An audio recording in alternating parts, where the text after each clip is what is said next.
नमस्कार मित्र हो आपल्या थंबनेलवरूनच आपल्याला समजलेलं असेल की आपण आपल्या शेतामध्ये का आलेलो आहोत। तर शेतामधून आपल्याला आता ई पीक पाहणी करायची आहे। कारण आपल्याला जर ई पीक पाहणी करायची असेल तर शेतामधूनच आपली ई पीक पाहणी पूर्ण केली जाते आणि तरच आपली ई पीक पाहणी जी आहे ती सक्सेसफुल होते। त्यामुळे आपण जर आत्तापर्यंत ई पीक पाहणी केलेली नसेल तर या व्हिडिओच्या माध्यमातून आपण आपल्या मोबाईलवरून नवीन ॲप डाउनलोड करून ई पीक पाहणी कशा पद्धतीने करायची या संदर्भातील लाईव्ह सविस्तर माहिती या ठिकाणी पाहणार आहोत। त्यासाठी मित्रहो व्हिडिओ स्किप न करता नक्की शेवटपर्यंत पहा। चॅनलवरती मित्रहो पहिल्यांदाच आला असाल तर अशाच नवनवीन माहिती नवनवीन अपडेटसाठी चॅनलला आता सबस्क्राइब करायला विसरू नका आणि शेजारी दिलेल्या बेलला देखील न विसरता प्रेस करा, म्हणजे पुढील येणारी नवीन माहिती नवीन अपडेट सर्वप्रथम आपणास पाहायला मिळेल। चला तर मित्रहो पाहूयात आपण आपल्या मोबाईलवरून आपल्या शेतातील पिकाची ई पीक पाहणी कशा पद्धतीने करायची याविषयीची लाईव्ह सविस्तर अशी माहिती। तर मित्रहो सर्वप्रथम आपल्याला गूगलच्या प्ले स्टोअरवरून ई पीक पाहणी हे ॲप जे आहे हे या ठिकाणी इन्स्टॉल करायचं आहे। हे ॲप जर आपण ऑलरेडी इन्स्टॉल केलेलं असेल तर प्ले स्टोअरवरून हे ॲप सर्वप्रथम अपडेट करून घ्या, किंवा आपल्याकडे इन्स्टॉल नसेल तर अशा पद्धतीने इन्स्टॉल करून घ्या। ॲप जर आपल्याकडे असेल तर नक्की अपडेट केल्याशिवाय ई पीक पाहणी करू नका। तर अशा पद्धतीने आपल्या मोबाईलमध्ये आपण जर इन्स्टॉल केलेलं नसेल तर ई पीक पाहणीचं ॲप जे आहे ते अशा पद्धतीने इन्स्टॉल होईल। हे ॲप इन्स्टॉल झाल्यानंतर आपल्याला या ठिकाणी ओपन या पर्यायावरती क्लिक करायचं आहे। अशा पद्धतीने आपल्यासमोर ई पीक पाहणीचं ॲप जे आहे ते ओपन होणार आहे। ओपन झाल्यानंतर या ठिकाणी लक्षात ठेवा व्हाईल यूजिंग द ॲप या पर्यायावरती आठवणीने या ठिकाणी आपल्याला क्लिक करायचं आहे, अन्यथा आपली ई पीक पाहणी पूर्ण होणार नाही। त्यामुळे लक्षात ठेवा ॲप ओपन झाल्या ऑटोमॅटिक आपल्यासमोर अशा पद्धतीने स्क्रीन येईल आणि या ठिकाणी आपल्याला व्हाईल यूजिंग द ॲप या पर्यायावरती नक्की क्लिक करा। या पर्यायावरती क्लिक केल्यानंतर या ठिकाणी देखील आपल्याला व्हाईल यूजिंग द ॲप या पर्यायावरती नक्की क्लिक करायचं आहे। या पर्यायावरती क्लिक केल्यानंतर परत आपल्या समोर अशा पद्धतीने मेसेज येईल। परत आपल्याला अलाउ ऑल या पर्यायावरती या ठिकाणी आपल्याला क्लिक करायचं आहे। या पर्यायावरती क्लिक केल्यानंतर अशा पद्धतीने आपल्यासमोर ई पीक पाहणीचं ॲप जे आहे ते ओपन होणार आहे। आता हे ॲप जे आहे ते आपल्याला डाव्या साईडला या ठिकाणी अशा पद्धतीने सरकवून घ्यायचं आहे। डाव्या साईडला सरकवल्यानंतर दोनदा आपल्याला हे पर्याय अशा पद्धतीने सरकवून घ्यायचं आहे। आता आपल्याला सर्वप्रथम या ठिकाणी आपला महसूल विभाग जो आहे तो सिलेक्ट करायचा आहे। आता सर्वप्रथम काय माहिती दिलेली आहे पहा, तर नोंदणी करण्यासाठी खालील बाबींची मदत होऊ शकेल, म्हणजेच अद्ययावत 7/12 किंवा 8 ची प्रत आपल्याकडे असणं गरजेचं आहे। म्हणजे आपण पीक विमा भरताना जे आपण पीक पेऱ्याबाबत स्वयंघोषणापत्र दिलेलं होतं त्याची माहिती आपल्याला या ठिकाणी टाकायची आहे। म्हणजे आपण कोणत्या पिकाचे किती हेक्टरमध्ये लागवड केलेली आहे त्याची माहिती आपल्याला या ठिकाणी टाकायची आहे। त्यामुळे ती माहिती आपल्याकडे असणं गरजेचं आहे। तर खरीप हंगाम आपण 1 ऑगस्ट ते 15 सप्टेंबरपर्यंत ई पीक पाहणी पूर्ण करू शकता। संपूर्ण वर्ष किंवा पूर्ण वर्षभरासाठी देखील आपण या ठिकाणी पर्याय निवडू शकता। तर सर्वप्रथम आपल्याला महसूल विभाग या ठिकाणी दिलेला आहे, या खाली निवडा पर्याय जो दिलेला आहे त्यावरती क्लिक करा। या ठिकाणाहून आपला जो महसूल विभाग आहे तो या ठिकाणी आपल्याला सिलेक्ट करायचा आहे। आता माझा छत्रपती संभाजीनगर महसूल विभाग आहे, तर मी छत्रपती संभाजीनगर महसूल विभाग सिलेक्ट करतो आहे। त्यानंतर आपल्याला हा जो बाण दाखवलेला आहे उजव्या साईडचा बाण आहे पहा, या बाणावरती आपल्याला क्लिक करायचं आहे। या बाणावरती टच केल्यानंतर आपण या ठिकाणी पाहू शकता शेतकरी म्हणून लॉग इन करा किंवा इतर। तर आपण स्वतः ई पीक पाहणी करत असाल तर आपण या ठिकाणी शेतकरी म्हणून लॉग इन करायचं आहे। शेतकरी म्हणून लॉग इन करा या पर्यायावरती मित्रहो क्लिक केल्यानंतर अशा पद्धतीने आपल्याला आपला आता या ठिकाणी मोबाईल नंबर प्रविष्ट करायच्या बॉक्समध्ये आपला मोबाईल नंबर टाकायचा आहे। म्हणजे शेतकऱ्याचा जो मोबाईल नंबर आहे तो या ठिकाणी आपल्याला टाकून पुढे जा या पर्यायावरती क्लिक करायचा आहे। तर अशा पद्धतीने आपल्याला मोबाईल नंबर टाकायचा आहे। आता सिक्युरिटीसाठी काही माहिती मित्रहो मी आपल्याला या ठिकाणी ब्लर केलेली आहे। मोबाईल नंबर टाकल्यानंतर पुढे जा या पर्यायावरती क्लिक करा। पुढे जा या पर्यायावरती क्लिक केल्यानंतर अशा पद्धतीने आपल्यासमोर नवीन पर्याय ओपन होणार आहे। आता या ठिकाणी आपल्याला खातेदाराचे नाव खाली निवडा हा बॉक्स दिलेला आहे, यावरती क्लिक करा। खातेदाराचं नाव आपल्याला या ठिकाणी अशा पद्धतीने दाखवलं जाईल। यातून शेतकऱ्याचं जे नाव आहे ते आपल्याला या ठिकाणी सिलेक्ट करायचं आहे। नाव सिलेक्ट केल्यानंतर आपल्याला या ठिकाणी आता 4 अंकी संकेतांक नंबर टाकायचा आहे। 4 अंकी संकेतांक नंबर जर आपण विसरला असाल तर या ठिकाणी दिलेला आहे पहा, संकेतांक विसरलात या पर्यायावरती या ठिकाणी क्लिक करा। या ठिकाणी आपल्याला आपला मोबाईल नंबर आणि संकेतांक नंबर जो आहे तो आपल्याला या ठिकाणी दाखवला जाईल। तर हा जो संकेतांक नंबर आहे हा लक्षात ठेवा, लिहून घ्या, त्यानंतर ठीक या पर्यायावरती क्लिक करा। आता जो संकेतांक नंबर आपण पाहिलेला आहे तो संकेतांक नंबर या ठिकाणी टाकून घ्यायचा आहे। आणि जर आपण नवीन खातेदार असाल, जर ई पीक पाहणीवरती आपण याआधी जर नोंदणी केलेली नसेल तर नवीन खातेदार नोंदणी करा या पर्यायावरती या ठिकाणी दिलेला आहे। पहा मी आपल्याला बाण करून दाखवतोय, यावरती क्लिक करून आपण नवीन खातेदार नोंदणी आधी करून घ्यायची आणि त्यानंतर आपली ई पीक पाहणी पूर्ण करायची। आता मी ऑलरेडी या ठिकाणी नोंदणी केलेली आहे, त्यामुळे संकेतांक नंबर माझ्याकडे आहे, तो संकेतांक नंबर मी या ठिकाणी टाकतो आहे। संकेतांक नंबर टाकल्यानंतर परत आपल्याला उजव्या साईडचा जो बाण आहे त्यावरती टच करायचा आहे, क्लिक करायचा आहे। क्लिक केल्यानंतर अशा पद्धतीने आपल्यासमोर नवीन पेज जे आहे ते ओपन होणार आहे। पेज ओपन होण्यासाठी कधी-कधी लोड घेतो किंवा वेळ लागतो, त्यामुळे थोडंसं वाट पहा, लगेच आपल्यासमोर अशा पद्धतीने नवीन पेज जे आहे ते ओपन होणार आहे। आता या ठिकाणी आपण काय काय नोंदणी करू शकता, तर कायम पड, चालू पड नोंद देखील आपण या ठिकाणी करू शकता। त्याचबरोबर बांधावरची झाडे नोंदवायची असतील ते देखील आपण या ठिकाणी करू शकता। आता आपल्याला मित्र ई पीक पाहणी करायची आहे, त्यासाठी आपल्याला पीक माहिती नोंदवा या पर्यायावरती या ठिकाणी आपल्याला क्लिक करायचं आहे। या पर्यायावरती क्लिक केल्यानंतर आता आपल्याला सर्वप्रथम आपला खाते क्रमांक या ठिकाणाहून सिलेक्ट करायचा आहे। खाते क्रमांक आपला सिलेक्ट केल्यानंतर आपल्याला भूमापन किंवा गट क्रमांक, आपला जो गट क्रमांक आहे तो सिलेक्ट करायचा आहे। आपले जर 2-3 गट क्रमांक असतील त्यातील ज्या गट क्रमांकाची आपल्याला ई पीक पाहणी करायची आहे तो गट क्रमांक सर्वप्रथम या ठिकाणी सिलेक्ट करा। त्यानंतर आपल्याला जमिनीचे एकूण क्षेत्र जे आहे ते या ठिकाणी दाखवलं जाईल, त्यातून पोट खराब जे जमिनीचे क्षेत्र आहे ते देखील आपल्याला या ठिकाणाहून दाखवलं जाईल। त्यानंतर आपल्याला हंगाम हा पर्याय दिलेला आहे, पहा त्याच्या खाली जो बॉक्स दिलेला आहे निवडा, या पर्यायावरती आपल्याला क्लिक करायचं आहे आणि यातून आपल्याला संपूर्ण वर्ष किंवा खरीप हा पर्याय दोन्हीपैकी एक सिलेक्ट करायचा आहे। तर मी या ठिकाणी खरीप हा पर्याय सिलेक्ट करतोय। त्यानंतर आपल्याला आता पेरणीसाठी उपलब्ध क्षेत्र किती आहे हे देखील दाखवलं जाईल।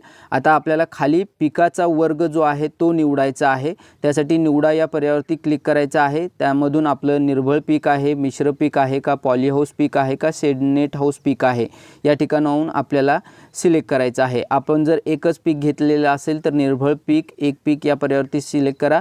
मिश्र पीक बहुपीक घेतलेलं असेल तर बहुपीक या पर्यायावरती सिलेक्ट करा। आता मी बहुपीक निवडलेलं आहे। त्यानंतर आता आपल्याला मुख्य पीक आपण कोणतं घेतलेलं आहे तर या मुख्य पीक निवडा या पर्यायावरती आपल्याला सिलेक्ट करायचं आहे। आता मुख्य पीक आपण कोणतं घेतलेलं आहे, ज्वारी, बाजरी, धान, त्यानंतर भुईमूग, मका, मूग, सोयाबीन, उडीद, कापूस, कांदा, हरभरा यापैकी आपलं जे मुख्य पीक आहे ते आपल्याला या ठिकाणाहून सिलेक्ट करायचं आहे। आता माझं मुख्य पीक जे आहे ते सोयाबीन आहे, तर सोयाबीन या पर्यायावरती मी या ठिकाणी क्लिक करतोय। आता सोयाबीन आपण किती क्षेत्रामध्ये घेतलेलं आहे ते क्षेत्र या ठिकाणी आपल्याला टाकायचं आहे। हेक्टर आरमध्ये आपल्याला हे क्षेत्र या ठिकाणी टाकायचं आहे। तर अशा पद्धतीने आपल्याला आपलं क्षेत्र जे आहे ते टाकून घ्यायचं आहे। आता त्यानंतर लागवडीचा दिनांक म्हणजे आपण किती तारखेला पेरणी केलेली आहे आणि पीक विमाचा फॉर्म भरताना, पीक विमा ऑनलाईन नोंदणी करताना आपण पीक पेराबाबत स्वयं घोषणापत्रावरती जी लागवड दिनांक टाकली होती तीच दिनांक आपल्याला या ठिकाणी मित्र हो सिलेक्ट करायचे आहे। त्यामुळे पीक पेरा स्वयं घोषणापत्र जे आपण पीक विमा भरताना अपलोड केलेलं होतं ते आपल्यासोबत ई पीक पाहणी करताना नक्की सोबत ठेवा, म्हणजे त्यावरती जे दिनांक तुम्ही टाकलेला आहे ती दिनांक तुम्हाला या ठिकाणी टाकता येईल। आता मी सोयाबीन कधी लागवड केलेली आहे ती दिनांक जी आहे ती दिनांक मी या कॅलेंडरवरती क्लिक करून सिलेक्ट करतो आहे, पहा। तर अशा पद्धतीने आपल्याला लागवडीचा दिनांक जे आहे ते या कॅलेंडरवरून सिलेक्ट करायचं आहे। त्यानंतर दुय्यम पीक, आता दुसरं जे पीक आहे ते देखील आपल्याला या ठिकाणी येऊन सिलेक्ट करायचं आहे। त्यासाठी हंगाम सर्वप्रथम आपल्याला निवडायचा खरीप। त्यानंतर दुसरं पीक जे आहे ते किती क्षेत्रामध्ये घेतलेलं आहे ते क्षेत्र आपल्याला या ठिकाणी टाकायचं आहे। त्यानंतर आपल्याला पिकांची किंवा झाडांची नावे या पर्यायावरती क्लिक करून आपण कोणतं दुसरं पीक घेतलेलं आहे ते या पर्यायातून आपल्याला सिलेक्ट करायचं आहे। आता मी दुसरं पीक जे आहे ते मूग घेतलेलं आहे। आता त्यानंतर त्या पिकाची लागवड म्हणजे आपण पेरणी कधी केलेली आहे ते देखील आपल्याला या दिलेल्या कॅलेंडरमधून त्या पेरणीची दिनांक जी आहे ती सिलेक्ट करायची आहे। तर अशा प्रकारे दुसरं जे पीक मी घेतलेलं आहे त्याची देखील या ठिकाणी नोंद केलेली आहे। आता आपल्याला तिसरं पीक नोंदवायचं असेल तर दुय्यम पीक 2 या ठिकाणी आपण नोंदवू शकता। तिसरं नोंदवायचं असेल तर तिसरं देखील या ठिकाणी नोंदवू शकता। तर मी 2च पीक घेतलेले आहेत त्यामुळे मी 2 पिकाची नोंद या ठिकाणी केलेली आहे। त्यानंतर आता जलसिंचनाचे साधनं या ठिकाणी दिलेलं आहे, पहा। तर निवडा या पर्यायावरती क्लिक करा आपल्या शेतामध्ये कोणतं जलसिंचन आहे ह्या दिलेल्या पर्यायातून आपल्याला सिलेक्ट करायचं आहे। यामध्ये अजल सिंचित, खाजगी कालवा, सरकारी कालवा, कूपनलिका, बोरवेल, विंधन विहीर, विहीर, तलाव, बंधारा यापैकी आपल्यासाठीचं जे सिंचन आपल्या शेतामध्ये आहे ते या ठिकाणी सिलेक्ट करा। जलसिंचन साधनं निवडल्यानंतर आपल्याला सिंचन पद्धत जी आहे ती देखील या ठिकाणी सिलेक्ट करायची आहे। त्यासाठी निवड या पर्यायावरती क्लिक करा। या पर्यायातून आपल्याला ठिबक सिंचन, तुषार सिंचन, प्रवाह सिंचन, अन्य प्रकारे सिंचन, आता या दिलेल्या पर्यायातून आपल्यासाठीचा जो योग्य पर्याय आहे, आपण ज्या सिंचनाचा उपयोग शेतामध्ये करता तो प्रकार या ठिकाणाहून सिलेक्ट करा। तर अशा प्रकारे मित्रो ही सर्व माहिती भरल्यानंतर आपल्याला आता पुढे जा या पर्यायावरती क्लिक करायचं आहे। पुढे जा या पर्यायावरती मित्रो क्लिक केल्यानंतर अशा पद्धतीने आपल्यासमोर नवीन पर्याय ओपन होणार आहे, तो म्हणजे पिकाचे छायाचित्र आवश्यक। तर पहिलं छायाचित्र आणि दुसरं छायाचित्र म्हणजे दोन छायाचित्र म्हणजे दोन फोटो आपल्याला या ठिकाणी घ्यायचे आहेत। तर पहिला फोटो घेण्यासाठी छायाचित्र 1 या पर्यायावरती क्लिक करा आणि दुसरा फोटो घेण्यासाठी परत छायाचित्र 2 या पर्यायावरती क्लिक करा। आता पहिला फोटो घेण्यासाठी छायाचित्र 1 या पर्यायावरती या ठिकाणी क्लिक करा। या पर्यायावरती क्लिक केल्यानंतर आपल्या मोबाईलचा जो कॅमेरा आहे तो आपल्यासमोर कॅमेरा अशा पद्धतीने ओपन होईल। आता या ठिकाणी आपल्याला आपला पिकाचा जो फोटो आहे तो फोटो या ठिकाणी घ्यायचा आहे। फोटोवरती क्लिक केल्यानंतर अशा पद्धतीने ओके या पर्यायावरती क्लिक करा। आपला फोटो जो आहे तो आपल्याला या ठिकाणी अशा पद्धतीने अपलोड झालेला पाहायला मिळेल। आता दुसरा फोटो आपल्याला घ्यायचा आहे, त्यासाठी छायाचित्र 2 या पर्यायावरती आपल्याला क्लिक करायचं आहे। या पर्यायावरती मित्रो क्लिक केल्यानंतर परत आपल्याला अशा पद्धतीने मेसेज दाखवला जाईल। या मेसेजवरती आपल्याला ठीक आहे या पर्यायावरती क्लिक करायचं आहे। आपल्यासमोर कॅमेरा ओपन होईल, त्यानंतर आपल्याला या ठिकाणी फोटो जो आहे तो क्लिक करायचा आहे, फोटो घ्यायचा आहे आणि ओके या पर्यायावरती क्लिक करायचं आहे। ओके या पर्यायावरती क्लिक केल्यानंतर अशा पद्धतीने आपले दोन्ही फोटो जे आहेत ते आपल्यासमोर अपलोड झालेले पाहायला मिळतील। त्यानंतर आपल्याला खाली जे राईटची क्लिक आहे, बरोबरची खूण आहे, त्यावरती आपल्याला क्लिक करायचं आहे। त्यावरती क्लिक केल्यानंतर आपण जी ई पीक पाहणी संदर्भात माहिती भरलेली आहे ती सर्व माहिती आपल्याला अशा पद्धतीने दाखवली जाईल। त्यानंतर आपण जे फोटो घेतलेले आहेत ते दोन्ही फोटो आपल्याला या ठिकाणी दाखवले जातील। खाली दिलेला आहे वरीलप्रमाणे पिकांची माहिती योग्य व अचूक असल्याचे मी घोषित करत आहे। या पर्यायाच्या समोर जो चौकोनी बॉक्स दिलेला आहे यावरती क्लिक करा म्हणजे बरोबरची खूण या ठिकाणी होईल। त्यानंतर आपल्याला पुढे या पर्यायावरती उजव्या साईडला क्लिक करायचं आहे। पुढे या पर्यायावरती मित्रो क्लिक केल्यानंतर पिकाची माहिती साठवली आणि अपलोड झाली अशा प्रकारचा मेसेज आपल्याला दाखवला जाईल। या ठिकाणी आपल्याला ठीक आहे या पर्यायावरती क्लिक करायचं आहे। मित्रो आपण नोंदवलेल्या पिकाची माहिती आपल्याला पाहण्यासाठी पिकांची माहिती पहा या पर्यायावरती या ठिकाणी क्लिक करायचं आहे। या पर्यायावरती क्लिक केल्यानंतर आपण या ठिकाणी पाहू शकता आपण ज्या पिकाची नोंद केलेली आहे, ई पीक पाहणी केलेली आहे त्याची नोंद आपल्याला या ठिकाणी पाहायला मिळणार आहे। आता या ठिकाणी आपली ई पीक पाहणी पूर्ण झालेली आहे का नाही हे पाहण्यासाठी परत आपल्याला होम बटन या ठिकाणी डाव्या साईडला दिलेला आहे पहा, यावरती क्लिक करा। यावरती क्लिक केल्यानंतर आपण परत या पहिल्या पेजवरती येणार आहात। आता आपली ई पीक पाहणी पूर्ण झालेली आहे का नाही हे पाहण्यासाठी आपल्याला गावाचे खातेदारांची पीक पाहणी या पर्यायावरती या ठिकाणी क्लिक करायचे आहे। या पर्यायावरती क्लिक केल्यानंतर आपल्या गावातील ज्या शेतकऱ्यांनी ई पीक पाहणी केलेली आहे, ज्यांची ई पीक पाहणी पूर्ण झालेली आहे त्यांचे नाव या ठिकाणी दाखवले जातील आणि ज्यांची ई पीक पाहणी पूर्ण झालेली आहे त्यांचं नाव जे आहे ते अशा पद्धतीने हिरव्या कलरमध्ये दाखवलं जाईल। आता या ठिकाणी आपलं नाव आहे का, या यादीमध्ये आपलं नाव आहे का आणि ते नाव हिरव्या कलरमध्ये दाखवतंय का अशा पद्धतीने या ठिकाणी चेक करायचं आहे। तर या ठिकाणी पाहू शकता आपलं जे 267 नंबरला नाव आहे ते हिरवा कलरमध्ये दाखवत आहे, म्हणजे आपली ई पीक पाहणी जी आहे ती पूर्ण झालेली आहे।